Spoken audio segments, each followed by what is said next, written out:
Alright, hey everybody, it's Yoshi again. This is another couple weeks have gone by and we've got a release. So PreAlpha 15 has just dropped.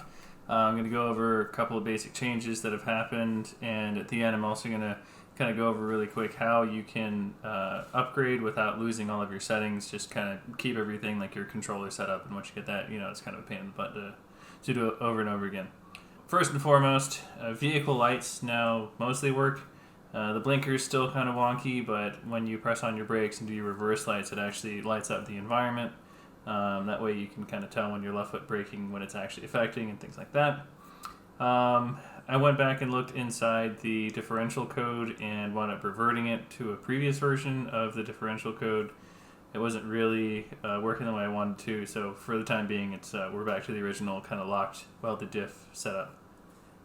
Next up, the VR grass has been fixed, which is good for people who use VR. It's very disorienting to have the grass only in one eye. Another cool kind of touch of life thing is the spectator characters. Now as you walk over the grass, it kind of flattens the grass with the person. Just, gives it a little bit more of a lively feel. There was a high-speed instability control. It was sent out by one of our Discord users, so shout out to the people who are on Discord. I looked into it. It was a little bit unstable, but I couldn't really see what they meant by it. So if you have the same issue, please let me know. I made some more tweaks to the force feedback or the steering assist for the controllers, and that should be all right.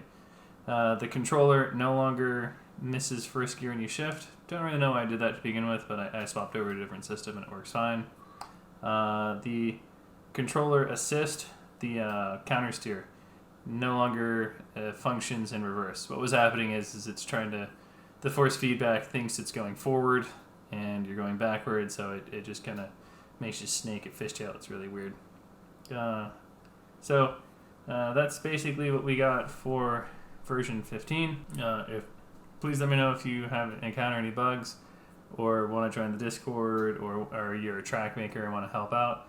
Next version should be 16, which is when we're going to hopefully end the pre-alpha and just go straight to alpha.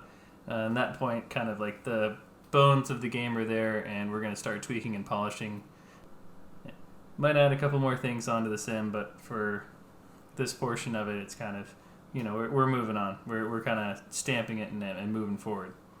Kind of tired of having the 0.0 whatever in it.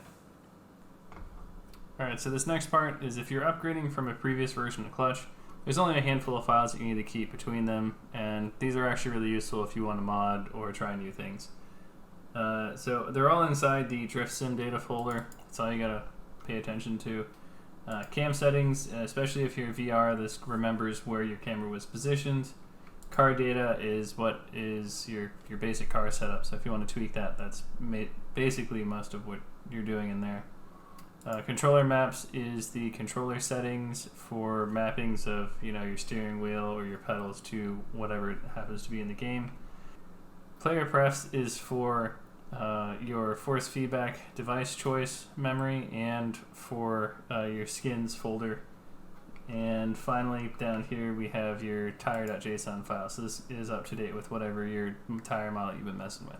If you copy these out to a separate folder or unzip the new version of Clutch and just plop these inside of here, everything should just run perfectly fine without issue. If you ever want to send me bugs, any of these event logs are the things that I'll want. They have valuable information that you can send to me, so please keep track of those. This has it, as well as the launcher also has event logs that are useful to send to me as well, so if you have any problems with that.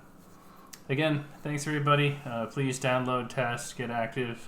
Please get on the Discord. It's starting to kind of pick up steam, and please, thank you, and I'll catch you guys in the next one.